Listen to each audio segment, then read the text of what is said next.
السلام علیکم ورحمۃ اللہ وبرکاتہ نحمده ونصلی علی رسولہ الکریم اما بعد فاعوذ باللہ من الشیطان الرجیم بسم اللہ الرحمن الرحیم رب اشرح لی صدری ویسر لی امری واحلل عقدۃ من لسانی یفقهوا قولی رب زدنی علما اللہم ربنا زدنا علما.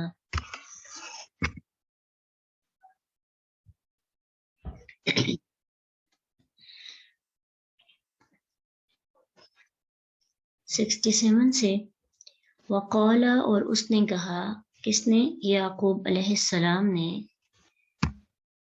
یا بانی یا اے میرے بیٹو، لا تدخلو نہ تم داخل ہونا، من بابن دروازے سے، واحدن ایک ہی، ودخلو اور تم داخل ہونا، من ابواب متفرقۃ دروازوں سے مختلف، وما اغنی عنکم من اللہ من شیء اور نہیں میں بچا سکتا تمہیں اللہ سے من شیء کچھ بھی، ان الحکم الا للہ علیہ توکلت نہیں ہے کوئی بھی فیصلہ لیکن اللہ ہی کا اور میں اسی پہ بھروسہ کرتا ہوں، وعلیہ فلیتوکل المتوکلون اور اسی پر چاہیے کہ توکل کریں توکل کرنے والے. اب لاسٹ آیات کے اندر ہم نے یہ پڑھا تھا کہ یعقوب علیہ السلام نے جب اپنے سب سے چھوٹے بیٹے کو ان کے ساتھ روانہ کیا تو ان کی حفاظت میں نہیں لے کے بھیجا، بلکہ کہا کہ میں اس کو اللہ کی حفاظت میں بھیجتا ہوں اور اللہ اس کا نگہبان ہے. لیکن سب بیٹوں کے معاملے میں انہوں نے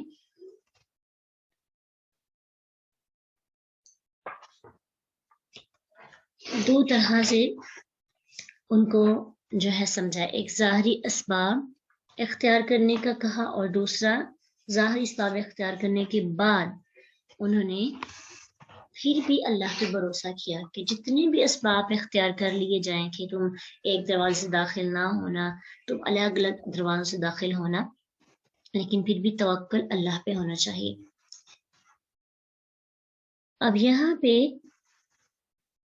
بات یہ ہے کہ یعقوب علیہ السلام نے اپنے بیٹوں کو الگ الگ دروازوں سے داخل ہونے کا کیوں حکم دیا.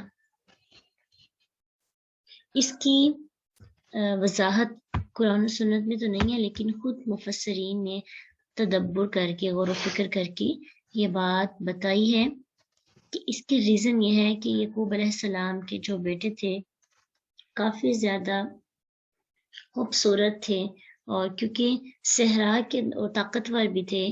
عام شہروں میں رہنے والے لوگ اتنے طاقتور نہیں ہوتے جتنے دیہاتوں میں رہنے والے اور صحرا کے جو لوگ ہوتے ہیں نا وہ، تو اگر وہ ایک ہی دروازے سے اکٹھے گزریں گے تو ان کی پڑتال زیادہ ہوگی، لوگ ان کو زیادہ غور و فکر سے دیکھیں گے، چیک کریں گے. اور پھر یہ اونچے لمبے قد و کاٹ والے خوبصورت، اور یوسف علیہ السلام بھی بہت زیادہ خوبصورت ہے، ان کی خوبصورتی سے بھی تھوڑا اندازہ لگایا جا سکتا ہے کہ وہ بھی صحرا میں ہی، صحرائی علاقے میں ہی جو ہے ان کی بچپن گزرا. تو اگر وہ ایک ہی دروازے سے داخل ہوں گے یہاں تو لوگ ان کو راہزنوں کا گروہ سمجھ لیں گے اور پھر ان پر شک ہونے لگے گا اور ایک بھی اپنی منزل اور مقام پر پہنچ نہیں سکے گا.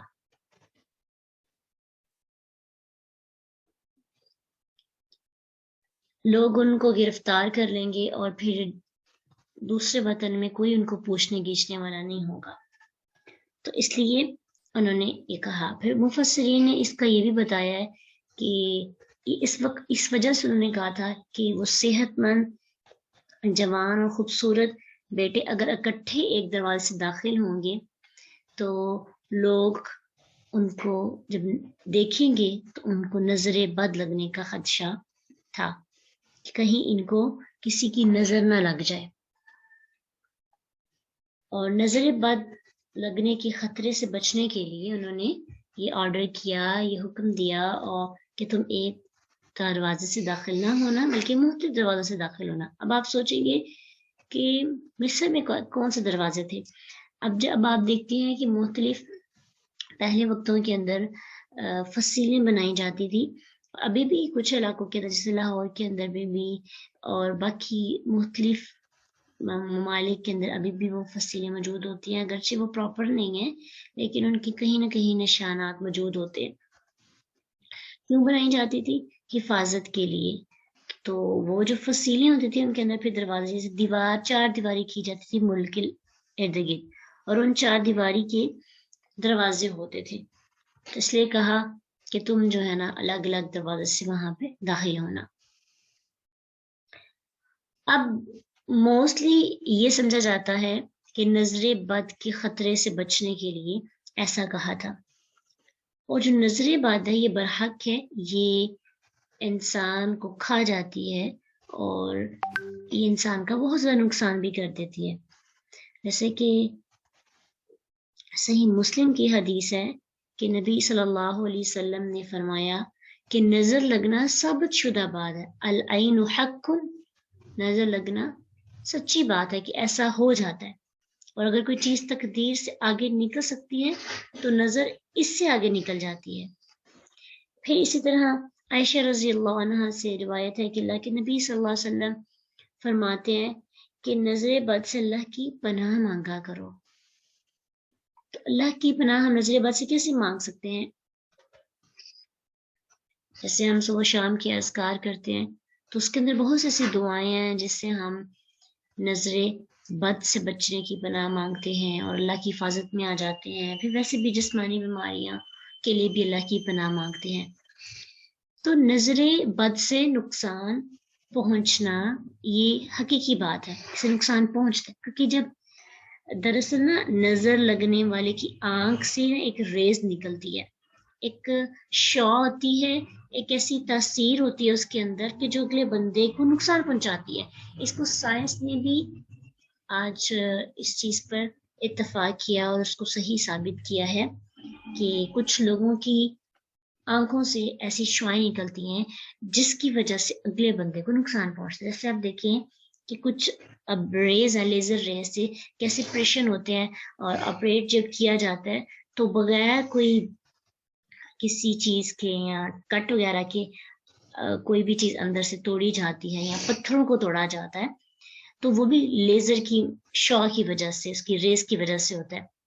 تو بالکل اسی طرح اگر کسی ریز سے پتھر ٹوٹ جاتا ہے تو ایسی ہی کوئی ریز ہوتی ہے، جیسے سورج کی کچھ ریز ہوتی ہیں جس سے انسانوں کو نقصان پہنچتا ہے. تو کچھ لوگوں کی پیار کی یعنی حسد کے علاوہ پیار کی بھی نظر لگ جاتی ہے، یعنی محبت کے ساتھ ہم دیکھتے ہیں بڑے رشک کرتے ہوئے تو وہ بھی نظر جو ہے نا لگ جاتی ہے اور اس سے بہت نقصان بھی پہنچتا ہے انسان کے اندر والا سسٹم جو ہوتا ہے وہ ڈیمیج بھی ہو سکتا ہے، روحانی نقصان بھی پہنچ سکتا ہے، جسمانی نقصان بھی پہنچ سکتا ہے. کسی کی آنکھ کی تاثیر آنکھوں میں زیادہ تاثیر ہوتی ہے، کسی کی آنکھوں میں کم ہوتی ہے، لیکن بچوں کو کسی کی بھی آنکھ کی تاثیر زیادہ متاثر کرتی ہے.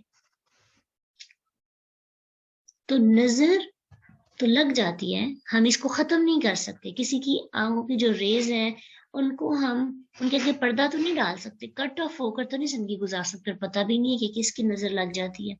لیکن ہم کیا کر سکتے ہیں؟ اپنا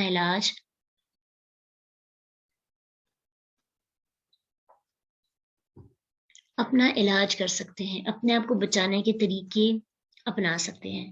جیسے کہ بخاری مسلم کی ایک حدیث ہے کہ ام سلمہ رضی اللہ عنہ کے گھر میں ایک لڑکی تھی، تو آپ سب نے اسے دیکھ کر کہا، یعنی اس کا رنگ زرد تھا، تو کہنے لگی کہ اس کے لیے دعا کرو یا دعا پڑھو کیونکہ اسے نظر بد لگی ہے.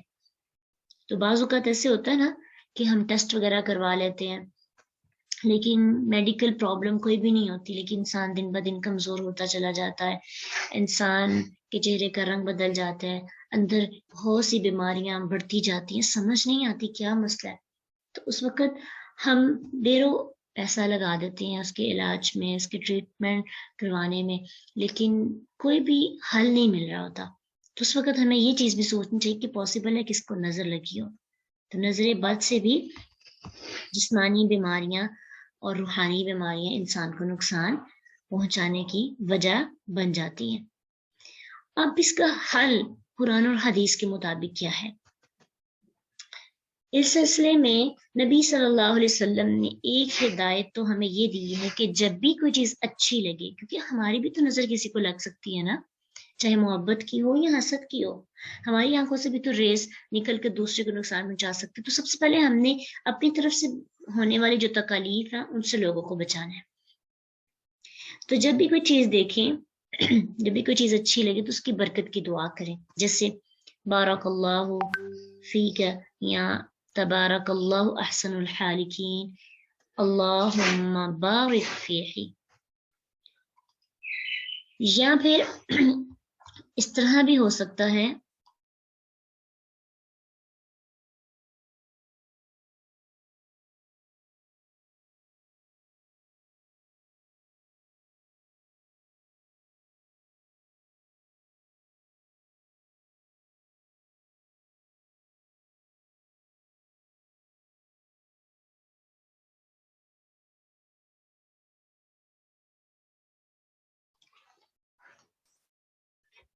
اور قرآن میں ہمیں اس طرح سے ایک اور طریقے سے گائیڈ بھی کیا گیا ہے کہ جب کوئی انسان خوبصورت باغ دیکھے تو کہے ماشاء اللہ لا قوت الا باللہ۔ تو اس آیت سے پتہ چلتا ہے کہ اپنی ہر پیاری چیز جو ہمیں دل سے عزیز ہوتی ہے یا پھر جس میں اترانے کی کیفیت پیدا ہو رہی ہو، یا پھر بچے کو خوبصورت دیکھ کر، اس کی پروگرس کو اچھا دیکھ کر، کیونکہ پیرنٹس کی بھی بعض اوقات نظر لگ جاتی ہے محبت کی، تو کیا پڑھنا ہے؟ ماشاء اللہ لا قوت الا باللہ۔ جب بھی کوئی خوبصورت چیز دیکھیں تو اس وقت اس پر یہ دعا پڑھیں، تو انشاءاللہ جو ہے نا وہ چیز جو ہے ہر نظر سے محفوظ رہے گی۔ جیسے ہم کہتے ہیں نا مبارک ہو، تو یہ بارک اللہ فیکا میں سے ہی صحیح ورڈز ہیں، یعنی اردو میں ہمارے کلچر میں مبارک کہتے ہیں اور انگلش میں کانگریچولیشن کہتے ہیں، تو یہ سب چیزیں بھی برکت کے لیے ہی ہم کہہ رہے ہوتے ہیں، جس کی کہہ دینی چاہیے تاکہ ہماری طرف سے کوئی بھی نقصان نہ پہنچے۔ اب یہ تو تھا کہ نظر بد سے بچنے کا طریقہ، لیکن اگر نظر بد لگ جائے تو اسے کیسے دور کرنا ہے؟ ٹھیک ہے، تو اس کے دو طریقے ہیں۔ ایک طریقہ تو یہ ہے کہ اگر یہ پتہ چل جائے کہ کس کی نظر لگی ہے تو پھر اسے غسل کروا کر پانی جو ہے نظر کے مریض پر ڈالا جائے، جیسے اس کے غسل کا جو پانی ہوتا ہے اس کو مریض اس سے غسل کر لے، یا پھر وضو کر کے، یعنی وضو کا پانی اس مریض کو دیا جائے اور وہ اسے اپنے جسم پہ ڈالے، اس سے بھی وہ انسان جو ہے تندرست ہو سکتا ہے، جیسے ہم نے سب سے پہلی حدیث میں اس چیز کو واضح کیا، پڑھا اس میں۔ اور اس کا جو دوسرا طریقہ ہے، طریقہ اس کا یہ ہے کہ انسان دم کی طرف آئے، جیسے کہ عوف بن مالک روایت کرتے ہیں کہ اللہ کے نبی صلی اللہ علیہ وسلم نے فرمایا لا بأس بالرقا، دموں میں کوئی حرج نہیں، ما لم یکن فیہ شرک، جب تک وہ شرک نہ ہو، یعنی دم کرنے میں کوئی پرابلم نہیں، کوئی ایشو نہیں ہے، لیکن بس اتنا خیال رکھیں کہ اس میں شرک نہ ہو، یعنی کوئی ایسے ٹوٹکے نہ ہوں جس میں اللہ تعالیٰ کے علاوہ کسی اور سے مدد مانگی جائے، یا پھر چیزوں کو اختیار دے دیا جائے اور اللہ کا اختیار ختم کر دیا جائے۔ مثلاً جیسے ہم دیکھیں نا مرچیں وغیرہ جلاتے ہیں، تو اگر تو ہم یہ کہتے ہیں کہ مرچوں میں ہی کوئی ایسی چیز ہے، سائنٹیفکلی یہ بات پروو بھی ہو کہ جی مرچوں کے اندر کوئی ایسی چیز ہے جس کو ہم جلائیں تو اس میں سے کچھ ایسی چیزیں باہر نکلتی ہیں، اس کا دھواں ہے جو ہمارے لیے فائدہ مند ہوتا ہے، لیکن جب ہم یہ کہتے ہیں کہ مرچیں اس چیز کا اختیار رکھتی ہیں کہ یہ ہمیں بچا سکتی ہیں، تو بلیک جو پیپر ہوتا ہے نا اس کے بارے میں اکثر لوگ یہ نظر بد سے بچنے کے لیے اس کو جلاتے ہیں، لیکن کیوں جلاتے ہیں؟ ریزن بھی پتہ ہونی چاہیے۔ تو اگر تو اس کا تعلق شرک سے ہے پھر تو وہ جائز نہیں، لیکن اگر ادروائز اگر ہم کوئی بھی ایسا ٹوٹکا لیتے ہیں جس کو جیسے ہم نا دھواں وغیرہ کسی چیز کا لیں تو اس سے بھی کچھ چیزیں جو ہے نا اس کی تاثیر سے ہمیں کسی بیماری سے نجات مل جاتی، اس صورت میں وہ ٹھیک ہے۔ لیکن یہاں پہ دم اور بھی طریقوں سے ہوتا ہے، جیسے کہ کسی کو مسنون دعاؤں کے ذریعے، جو اللہ کے نبی صلی اللہ علیہ وسلم نے مسنون دعائیں ہمیں سکھائی ہیں، اس کے ذریعے خود کو دم کرنا، اپنے بچوں کو دم کرنا، جیسے کہ عبداللہ بن عباس رضی اللہ عنہما بیان کرتے ہیں کہ اللہ کے نبی صلی اللہ علیہ وسلم حسن حسین رضی اللہ عنہما کو پناہ دلواتے تھے، دم کرتے تھے اور فرماتے کہ تم دونوں کا باپ ابراہیم علیہ السلام اور اسماعیل اور اسحاق علیہ السلام کو ان کلمات کے ساتھ پناہ دیا کرتے، یعنی دم کرتے۔ وہ کون سے کلمات ہیں؟ صحیح بخاری میں ہے اعوذ بکلمات اللہ التامات من کل شیطان وہامۃ ومن کل عین لامہ، کہ میں پناہ طلب کرتا ہوں اللہ کے کامل کلمات کے ساتھ ہر شیطان اور زہریلے جانور سے اور ہر اس آنکھ سے جو نظر لگانے والی ہے۔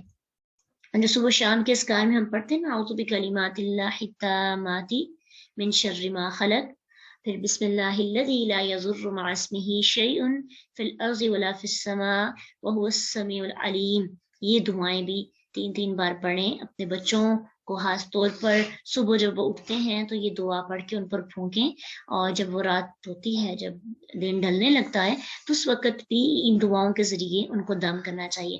اب پیرنٹس جو دوسرے ٹریٹمنٹس ہیں اس کی طرف تو بہت جاتے ہیں، لیکن جو مفت میں ہمیں ملتے ہیں اور اللہ تعالیٰ کے نبی نے ہمیں سکھائے بھی ہیں، تو ان چیزوں کی طرف، مصنوع چیزوں کی طرف جانا چاہیے۔ اب دیکھیں جب مصنوع چیزیں ہمارے پاس ہیں تو پھر ہم مشرک صوفیوں اور گدی نشینیوں کے پاس جا کر اپنا ایمان خراب کریں گی تو پھر یہ ہمیں خود ہی نقصان ہوگا، ٹھیک ہے؟ اللہ علاج تو ہو سکتا ہے لیکن ہمارا ایمان خراب ہو جاتا ہے۔ اللہ کے نبی صلی اللہ علیہ وسلم ایک دفعہ بیمار ہوئے تھے تو ابو سعید خدری رضی اللہ عنہ بیان کرتے ہیں کہ جبرائیل علیہ السلام نبی صلی اللہ علیہ وسلم کے پاس آئے اور آ کے کہا کہ محمد آپ بیمار ہو گئے؟ کہا ہاں جی۔ تو پھر انہوں نے آپ صلی اللہ علیہ وسلم کو اس چیز سے دم کیا، بسم اللہ ارقیقا، میں اللہ کے نام سے تجھے دم کرتا ہوں، میں کل شیء یؤذیکا، ہر اس چیز سے جو تجھے تکلیف دے رہی ہے، میں شر کل نفس، اور ہر حسد کرنے والے نفس سے، او عین حاسد، یا آنکھ کے شر سے، یعنی نظر کے شر سے، اللہ یشفیک بسم اللہ ارقیکا، اللہ تجھے شفا دے اور اللہ کے نام سے میں تجھے دم کرتا ہوں۔ صحیح مسلم میں یہ دعا، تو اس دعا سے بھی ہم کسی کو دم کر سکتے ہیں۔ اور دم کرنے کے لیے ضروری نہیں کہ آپ بڑے تہجد گزار اور متقی پرہیزگار ہوں، آپ نماز پڑھتے ہیں، آپ اللہ کے ساتھ آپ کا تعلق ہے، آپ دعائیں یاد کریں، آپ اپنے بچوں کو، اپنے خود کو نظر کے لیے دم کر سکتے ہیں۔ اور یہ زیادہ بہتر ہے کیونکہ جس تکلیف کے ساتھ آپ اپنے بچوں کو، اپنے پیاروں کو دم کرتے ہیں، وہ تکلیف کسی دوسرے کے پاس نہیں ہوتی۔ آپ تو اللہ سے رو کے دعا مانگ کے ان کو دم کریں گے۔ پھر اسی طرح سورۃ فاتحہ، اس کے ذریعے اگر انسان دم کرتا ہے تو اس سے بھی انسان کو فائدہ بہت پہنچتا ہے، کیونکہ سورۃ فاتحہ تو بہت عظیم دعا ہے، سب سے عظیم سورت ہے۔ صحیح بخاری کے اندر آتا ہے کہ ایک جو قبیلہ تھا نا، اس کے سردار کو سانپ نے ڈس لیا، تو اس قبیلے کے سردار نے نا صحابہ کرام کے قافلے کی مہمان نوازی سے انکار کیا تھا، تو اس کو سانپ نے بھی ڈس لیا۔ تو ابو سعید خدری کہتے ہیں کہ میں نے اسے سورۃ فاتحہ پڑھ کے دم کیا تو وہ پھر بالکل ٹھیک ہو گیا۔ تو صحابہ سے اس نے طے کی ہوئی 30 بکریاں ان کو دی، اور پھر وہ اس سے انہوں نے جو ہے نا اسے استعمال کیا۔ پھر ایک اور حدیث ہے کہ خارجہ بن سلط کے چچا رسول اللہ صلی اللہ علیہ وسلم کے پاس آ کر مسلمان ہوئے تو واپسی پر ان کا گزر ایک قوم پر ہوا جہاں ایک پاگل لوہے کی زنجیر کے ساتھ بندھا ہوا تھا، تو انہوں نے ان سے دم کی درخواست کی، تو پھر سورۃ فاتحہ پڑھ کے ان کو دم کیا گیا۔ تو صبح شام 3 دن سورۃ فاتحہ پڑھ کے جمع شدہ جو لعاب ہے، تھوک ہے، ان پر پھینکتے رہے، وہ بندہ تندرست ہو گیا، اور پھر اسے رسیوں سے کھول دیا گیا، اور اس بندے کی طرف سے صحیح ہونے کی صورت میں 100 بکریاں جو ہیں ان کو دی گئی۔ تو سورت فاتحہ ہر بیماری نظر کے لیے بہترین دم ہے. یہ تو سب کو آتا ہے نا. تو اپنے آپ کو جب بھی کہیں پہ درد ہوتا ہے، جیسے آپ کی ٹانگ پہ درد ہو رہا ہے، آپ کے بازو میں درد ہو رہا ہے، آپ کے سر میں درد ہو رہا ہے، یا بھی کہیں پہ بھی ہے، آپ نے پوری یقین کے ساتھ 7 دفعہ سورۃ فاتحہ پڑھ کے دم کرنا ہے. خود کو اس جگہ پہ ہاتھ رکھیں، 7 دفعہ بغیر بولے ہوئے بڑی یقین کے ساتھ سورۃ فاتحہ پڑھیں. تو یہ پکا علاج ہے. آپ اس کو ایکسپیرینس کر کے دیکھ سکتے ہیں اور انشاءاللہ آپ کو اس سے فرق بھی پڑے گا، لیکن یقین ہونا چاہیے کہ مجھے اس سے آرام ضرور آئے گا. پھر اسی طرح سورۃ فلق اور ناس. عقبہ بن عامر رضی اللہ عنہ بیان کرتے ہیں کہ اللہ کے نبی صلی اللہ علیہ وسلم نے فرمایا کہ اے عقبہ، ان دونوں صورتوں کے ساتھ پناہ پکڑو. کس سے؟ فلق اور ناس سے. کیونکہ کسی پناہ پکڑنے والے نے ان جیسے صورتوں سے پناہ نہیں پکڑی. تو یہ ایک چند طریقے ہیں. سب سے پہلا طریقہ کیا تھا؟ نظر لگ جائے تو جس سے نظر لگی ہو اس کے غسل کے پانی سے خود غسل کرنا یا نہانا. پھر دم کا طریقہ بتایا. دم میں دعائیں آ جاتی ہیں، مسنون اذکار ہیں جو اللہ کے رسول صلی اللہ علیہ وسلم نے سکھائے. اور پھر اس کے بعد سورۃ فاتحہ اور فلق ناس اور آیت الکرسی سے بھی ہم حفاظت میں رہ سکتے ہیں. یعنی آیت الکرسی اگر ہم پڑھ لیتے ہیں نا تو ہم پھر حفاظت میں ہو جاتے ہیں، نقصان سے بچ جاتے ہیں. تو یعقوب علیہ السلام نے بھی نظر بد سے بچنے کے لیے ان کو یہ طریقہ ظاہری اسباب بتائے، ظاہری ایک طریقہ سکھایا. پھر ساتھ ہی کہا وما اغنی عنکم من اللہ من شیء، اور میں اللہ کی طرف سے آنے والی کوئی چیز تم سے ہٹا نہیں سکتا، بلکہ اس نے جو کچھ تمہاری تقدیر میں لکھ دیا ہے وہ ہو کر رہے گا. تو آدمی کا فرض ہوتا ہے کہ جہاں تک ممکن ہو وہ اپنی تدبیر سے دوسرے کو بچنے کی تدبیر کرتا ہے، خود بچنے کی تدبیر کرتا ہے. لیکن اصل تدبیر، اصل بھروسہ کس پر ہونا چاہیے؟ اللہ پر، اللہ کی حفاظت میں ہونا چاہیے. کیونکہ اسباب بھی تبھی کام آتے ہیں جب اللہ تعالیٰ چاہے. اور اللہ ہی سے مدد مانگنے، بلکہ تدبیر جو ہے نا وہ اللہ ہی سے مدد مانگنے کا نام ہے. تو الگ الگ دروازوں سے داخل ہونا تدبیر ہے. اور یہ کہنا کہ میں اللہ سے آنے والی کوئی چیز تم سے ہٹا نہیں سکتا، وما اغنی عنکم من اللہ من شیء، یہ تقدیر پر ایمان ہے. یہ بات ذہن میں رکھیں کہ نظر کا لگ جانا یا پھر بیمار ہو جانا انسان کی احتیاط کے باوجود بھی، تو انسان کو اللہ پہ راضی ہونا چاہیے. اور یہ بات، یہ جو آیت ہمارے سامنے نا وما اغنی عنکم من اللہ من شیء، ایک نبی کہہ رہے ہیں. اور اگر ایک نبی اللہ سے کسی چیز کو بچا نہیں سکتے، ان کا تقدیر پر ایمان ہے، تو ہمارا بھی ایسے ایمان ہونا چاہیے. ٹھیک ہے. سب سے پہلے آپ تدبیر کریں، اپنے آپ کو بچانے کی کوشش کریں. اگر پھر بھی نہیں بچ پاتے تو اس تقدیر پر ایمان رکھیں کہ اللہ نے میرے حق میں یہ آزمائش، یہ تکلیف لکھی ہے، میں اس کو خود سے دور نہیں کر سکتی، لیکن مجھے اس پہ راضی ہونا چاہیے. اور پھر اس کے بعد تیسرا درجہ تھا توکل کا. ان الحکم الا للہ. اس کا نتیجہ، ایمان کا نتیجہ کیا نکلتا ہے؟ توکل.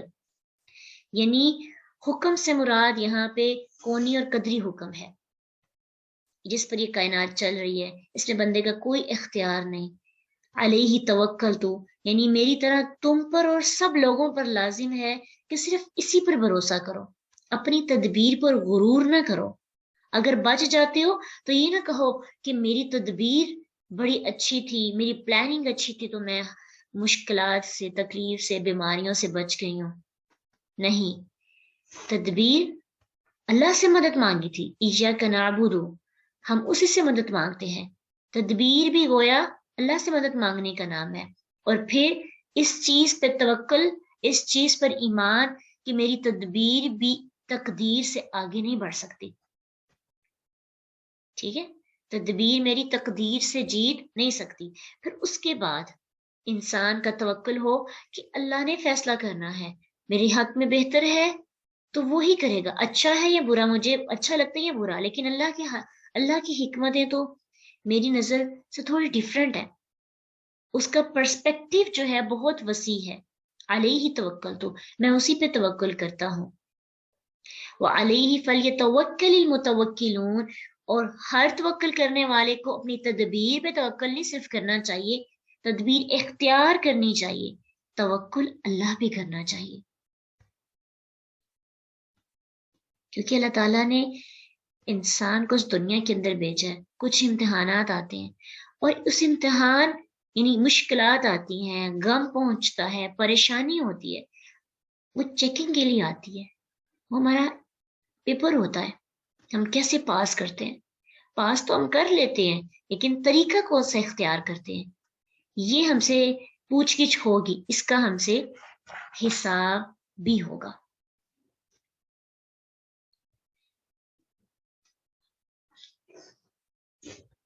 وَلَمَّا دَخَلُوا مِنْ حَيْثُ أَمَرَهُمْ أَبُوهُمْ،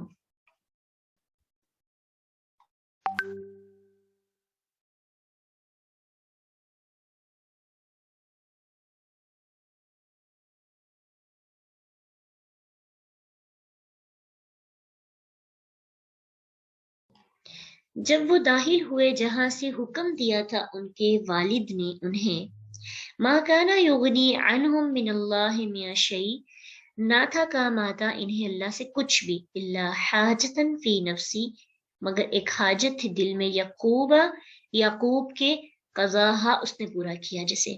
یعنی اللہ تعالیٰ کہتے ہیں کہ ان کی یہ بات ان کو فائدہ نہیں پہنچا سکتی تھی، لیکن اللہ کی اجازت کے بنا، اور یعقوب کے دل میں ایک بات تھی، اس نے کہہ دی. وَإِنَّهُ لَذُو عِلْمٍ، اور بے شک وہ البتہ علم والا تھا، لِمَا عَلَّمْنَاهُ، کیوں؟ کیونکہ جو علم ہم نے اس کو سکھایا. وَلَكِنَّ أَكْثَرَ النَّاسِ لَا يَعْلَمُونَ، لیکن اکثر لوگ نہیں علم رکھتے. حاجتن کا مراد خواہش، کیونکہ انسان خواہش کا محتاج ہوتا ہے، انسان کے دل میں چیزیں کھٹکتی رہتی ہیں، اور جو دل چاہے جس طرح تدبیر کرنے کو کر لینی چاہیے. وَلَكِنَّ أَكْثَرَ النَّاسِ لَا يَعْلَمُونَ، اس سے مراد کیا ہے؟ یعنی اکثر لوگ اس تقدیر کی حقیقت کو نہیں جانتے، اپنی تدبیر پر غرور کرتے ہیں، اللہ پہ بھروسہ کرنے کا مطلب نہیں سمجھتے. اور پھر اکثر لوگ اللہ پہ بھروسہ کرنے کا مطلب یہ سمجھ لیتے ہیں کہ تدبیر نہ کی جائے. اب کئی صوفیوں اور کئی لوگوں کا یہ حال ہوتا ہے کہ وہ صرف توکل کا درس دیتے ہیں، ظاہری اسباب کو اختیار کرنے کا کوئی موٹیویشن نہیں ہوتی. تو یعقوب علیہ السلام نے تدبیر اور توکل کے صحیح مفہوم کو سمجھ کر اپنے بیٹوں کو نصیحت کی. اور یہ کیوں کی؟ وَإِنَّهُ لَذُو عِلْمٍ لِمَا عَلَّمْنَاهُ، کیونکہ یہ ہماری تعلیم کا نتیجہ ہے. یہ اللہ بتا رہے ہیں کہ ہم نے اس کو سکھایا، ہم نے اس کو یہ تعلیم دی، یہ طریقہ ہم نے اس کو بتایا. کیسے؟ بذریعہ وحی. ٹھیک ہے، تو وحی کے ذریعے یہ بات سمجھائی. کیا چیز ہے؟ اس کو اپنے مائنڈ میں لکھیں، تدبیر، توکل، اور توکل کے اندر تقدیر پر ایمان. یعنی تدبیر کے بعد تقدیر پر ایمان، اور پھر ان دونوں کو ملا کر انسان توکل کرتا ہے اللہ پر. اس کے بعد انسان پریشان نہیں ہوتا. اس کے پاس جو بھی ہوتا ہے، انسان کو پتہ ہوتا ہے میں نے اللہ کو شامل کیا اپنے کام کے اندر، تو پھر انسان اپنے آپ کو جب ایک پلک جھپکنے کے برابر بھی اپنے نفس کے سپرد نہیں کرتا، اللہ کے سپرد کر دیتا ہے، تو پھر انسان پریشانیوں سے بچ جاتا ہے. وَلَمَّا دَخَلُوا عَلَى يُوسُفَ آوَا، جب وہ داخل ہوئے یوسف پر، اس نے جگہ دی الیہ، اپنی طرف، اخاہ، اپنے بھائی کو. اس سے پتہ چلتا ہے کہ یوسف علیہ السلام نے حسن تدبیر سے دوسرے بھائیوں کو اس طرح ٹھہرایا کہ چھوٹے بھائی کی جگہ اپنے پاس بنا لی، یعنی 5 کر کے ان کو کھڑا کیا ہوگا اور اکیلے کو اپنے پاس کھڑا کیا. خیر، اس کی قرآن و حدیث میں بات تو نہیں ہے، لیکن بات یہ ہے کہ قرآن میں جو ہے کہ اپنے بھائی کو انہوں نے اپنے پاس بلایا، کہنے لگے انی انا اخوکا، بے شک میں تیرا بھائی ہوں.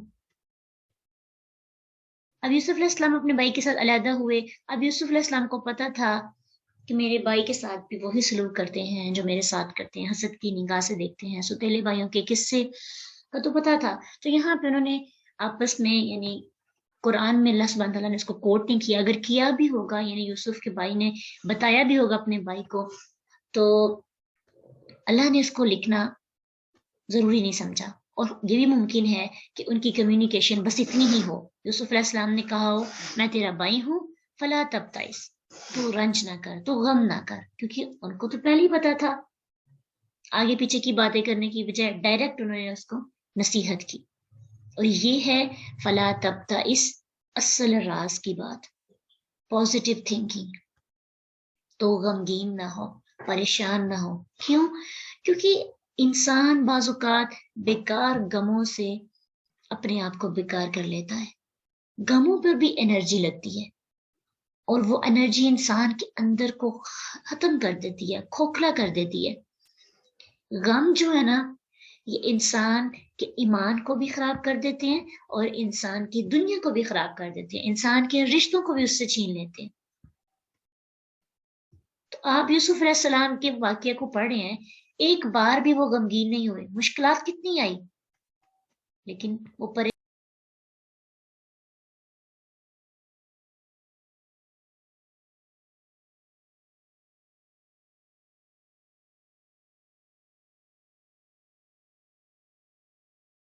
ہم لوگوں کو لگتا ہے کہ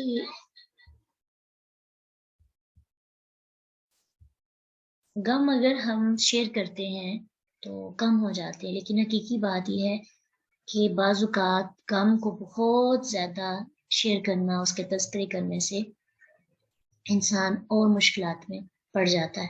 لوگ اس کو غلط مشورے دیتے ہیں, لوگ اس کو دوسروں سے بدلہ لینے کے لیے ابھارتے ہیں. اس لیے خود کو اتنا مصروف کر لینا چاہیے, خود کو دین کے کاموں میں, خود کو پروڈکٹیو اور کریٹیوٹی میں اتنا بزی کریں کہ غم کے لیے وقت ہی نہ بچے. غم انسان کو ختم کرتا ہے نا, تو ہمیں غم کو ختم کرنا ہے, غم کو کل کرنا ہے. کیسے؟ اپنے ٹائم کو اچھا استعمال میں لا کر. اور پھر جب انسان فلا تبتئس اس کو ایک نصیحت سمجھ لیتا ہے کہ بس تو رنج نہ کر, تو غمگین نہ ہو, تو پھر انسان کوشش کرتا ہے کہ اپنے آپ کو سیٹ کرے اور اپنے آپ کو معاشرے کے ساتھ آگے بڑھنے کی طرف لیتا چلا جائے. جیسے کہ کل بھی ہم نے یہ بات سیکھی کہ یوسف علیہ السلام ہمیشہ آگے کی طرف بڑھتے, کبھی پیچھے ماضی کے غموں کو لے کر, ماضی کی باتوں کو لے کر, لوگوں کی باتوں کو لے کر پریشان نہیں ہوئے. ایون کے الزامات بھی آئے لیکن بڑی حکمت کے ساتھ ایک غیرت مند ایمان والا انسان ہو کر انہوں نے اپنے تمام معاملات کو ہینڈل کیا. یوسف علیہ السلام کے ساتھ کوئی تھا؟ کوئی بھی شخص ان کے ساتھ کا نہیں تھا. تو خود ترسی کا شکار کیوں ہو جب اپنی ذات, اپنے بارے میں کلیئر ہیں, آپ اپنے بارے میں پتا ہے, آپ کو یقین ہے کہ آپ یہ کام کر سکتے ہیں, آپ کے اندر یہ کوالٹیز ہیں, یا آپ نے یہ کام نہیں کیا, تو پھر آپ جب خود کانفیڈنٹ ہوتے ہیں تو پھر اللہ سبحانہ تعالیٰ آپ کی مدد فرماتے ہیں اور آپ کے اندر جو ایک کمزوری ہوتی ہے وہ بھی ختم ہو جاتی ہے. لیکن پہلی بات, خود ترسی کا شکار نہیں ہونا, غمگین نہیں ہونا, نکر میں لگ کے بیٹھ نہیں جانا, کونے نہیں پکڑ لینے, میدان چھوڑ کے نہیں بھاگ جانا. میدان کے اندر رہ کر وہ لوگ جو غم دینے کی وجہ بنتے ہیں, جو ہمیں تکلیف پہنچاتے ہیں, ان کے سامنے خود کی ترقی کرنی ہے, ان سے آگے بڑھنا ہے. وہ آپ کو پیچھے دھکیلنے کی کوشش کرتے ہیں. اگر آپ کے اندر سچائی ہے تو بس ایک چیز چھوڑ دیں, مایوسی. یہ آنسو جو لوگوں کے دکھوں پہ بہ رہے ہیں نا, اس کو اللہ کی محبت میں بہانا شروع کر دے. یقین جانے ایک کمال کی تبدیلی آپ دیکھیں گے. یہی آنسو جو بہ رہے ہیں, آنسو تو بہ رہے ہیں لیکن کیوں بہ رہے ہیں یہ وجہ چیک کرنی ہے. چھوٹے مقصد کے لیے بہ رہے ہیں, بڑے مقصد کے لیے. اگر چھوٹے مقصد کے لیے بہ رہے ہیں تو پھر دنیا ملے گی اور بعض اوقات نہیں ملتی. اور اگر اللہ کی رضا میں, اللہ کے ڈر سے, اللہ کی محبت میں, اللہ کی یاد میں بہ رہے ہیں تو پھر یقین جانے آپ کی آنسو رائے گا نہیں جائیں گے, آپ کو کچھ نہ کچھ ضرور دے کے جائیں گے. تو یوسف علیہ السلام نے آتے ہی اپنے بھائی کو ایک ہی نصیحت کی تو یوں سمجھے جب بھی کوئی مشکلات آئیں تو آپ آنکھیں بند کریں اور محسوس کریں کہ آپ کی زندگی میں بھی ایک یوسف ہے، آپ کے اندر آپ کا اپنا آپ جو آپ کو سمجھا رہا ہے، بتا رہا ہے فلا تبتئس، تو غم نہ کر، تو رنج نہ کر، تو پریشان نہ ہو، تو غمگین نہ ہو، بما کانوا یعملون، ان تمام باتوں پہ جو لوگ تمہارے ساتھ کر رہے ہیں، تمہیں لیٹ ڈاؤن کرنے کی کوشش کر رہے ہیں، لیگ پولنگ کر رہے ہیں، تمہیں نقصان پہنچا رہے ہیں، تم سے حسد کر رہے ہیں، نظر لگ رہی ہے تمہیں، لیکن اللہ تمہارے ساتھ ہے، تم پریشان نہ ہو۔ تو جب اس ایک نصیحت پہ عمل کریں گے تو یقین آپ خود بھی اپنی ذات پہ کریں کہ اللہ سبحانہ وتعالیٰ بہت سے مسائل سے ہمیں نجات دلا دیں گے۔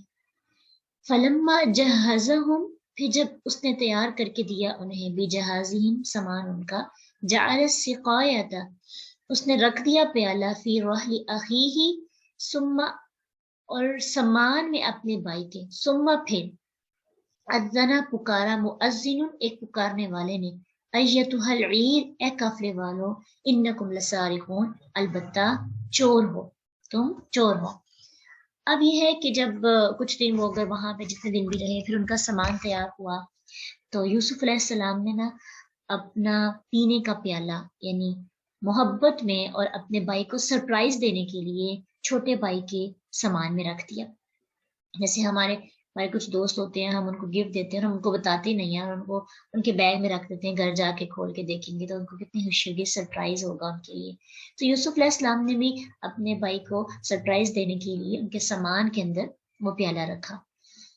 اب کیا ہوا کہ یہ پلاننگ اللہ تعالیٰ کروا رہے تھے۔ کچھ لوگوں نے یوسف علیہ السلام کے بارے میں یہ بات کہی کہ یوسف علیہ السلام نے جان بوجھ کے یہ تدبیر کی اور ان کو پتا تھا کہ لوگ چیکنگ کریں گے، اور پھر ان کا بھائی، وہ اپنے بھائی کو پاس رکھنے کے لیے ساری تدبیر کی، لیکن ان کو اس کے بارے میں کوئی علم نہیں تھا۔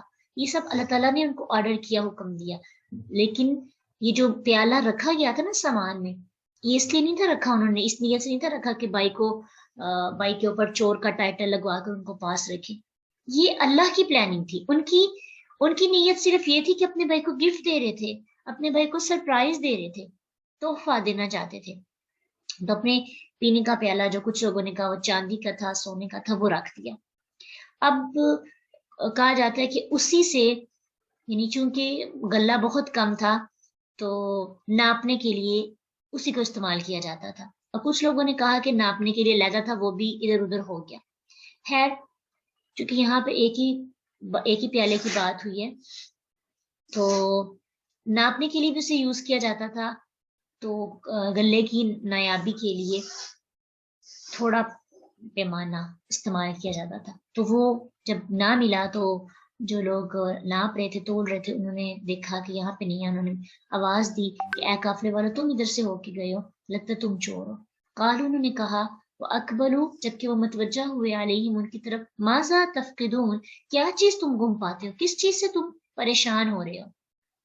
کہنے لگے، نفقد سواع الملک، ہم گم پاتے ہیں پیمانہ بادشاہ کا، ولیمن جاء بہ، اور اس کے لیے جو لائے اسے، حمل بوجھ ہے، بعیرن ایک اونٹ کا، وانا بہ زعیم، اور میں اس کا ضامن ہوں۔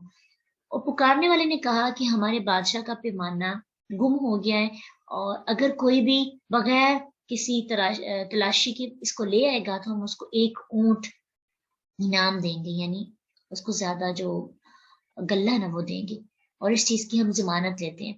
قالوا، انہوں نے کہا کہ انہوں نے یوسف علیہ السلام کے بھائیوں نے، تاللہ، اللہ کی قسم، لقد علمتم ما جئنا لنفسد فی الارض، قسم اللہ کی کہ تم جان لیا تم نے کہ ہم اس ملک کے اندر، اس زمین کے اندر فساد کرنے نہیں آئے، وما کننا سارقین، اور نہ ہی ہم چور ہیں، ہم نے چوری نہیں کی، ہم فساد کرنے کے لیے نہیں آئے۔ قالوا، انہوں نے کہا، فما جزاؤہ ان کنتم کاذبین، کہ اگر تم جھوٹے ہوئے تو پھر کیا بدلہ ہوگا تمہارا۔ اس کے بھائیوں کو کہا، قالو، وہ بھائی کہنے لگے یوسف علیہ السلام کے، خود ہی انہوں نے جزا بتا دی۔ اور جزا جو ہے نا عربی زبان کے اندر، جزا پازیٹیو اور نیگیٹو دونوں کے لیے آتا ہے، جزا اور سزا دونوں کے لیے استعمال ہوتا ہے۔ اس لیے جب ہم کہتے ہیں نا جزا قلہ یا قلہ، تو خیرن بھی ساتھ کہنا چاہیے، ٹھیک ہے. جزا عربی میں خیر کے لیے بھی شر کے لیے بھی یعنی سزا کے لیے بھی استعمال ہوتا ہے. تو کہنے لگے کہ کیا سزا ہے اس کے لیے جس کے سامان سے وہ پایا جائے گا. تو کہنے لگے کہ قالو جزاؤہ، بدلہ اس کا، من وجد فی رحلہ، جس کے سامان میں یہ پایا گیا، فہو جزاؤہ، تو وہی بدلہ ہے اس کا، یعنی اس بندے کو رکھ لیا جائے گا. اور یہ ابراہیم علیہ السلام کی شریعت سے یہ بات جو ہے نا آ رہی تھی کہ جو بھی بندہ چور ہوتا اس کو کچھ مدت کے لیے یا ہمیشہ کے لیے مالک جو جس کی چیز گمی ہوتی تھی نا اس چیز کے مالک کے پاس قیدی بن کے یا غلام بن کے رہنا پڑتا تھا. کذالک نجزی الظالمین، ہم اسی طرح بدلہ دیتے ہیں ظالموں کو. یہ کون کہہ رہے ہیں؟ یوسف علیہ السلام کے بھائی. وہ اپنی شریعت اور اپنی ثقافت کلچر کے مطابق بتا رہے ہیں کہ ہمارے ہاں ایسا ہوتا ہے کہ جو چور ہوتا ہے وہ مالک کے پاس رہتا ہے. پھر فبدأ، پس اس نے شروع کیا، بأوعیتہم، ان کے تھیلوں کو یعنی ان کی جو بیگز ہیں ان کو چیک کرنا. قبل وعائی، پہلے یعنی سب سے پہلے انہوں نے اپنے جو دوسرے بھائی ہیں نا ان کے تھیلوں کو چیک کرنا شروع کیا، اور یہ بھی اللہ کی تدبیر تھی. پھر اس کے بعد یوسف علیہ السلام نے اپنے بھائی کے تھیلا چیک کیا اور اس میں سے وہ نکلا.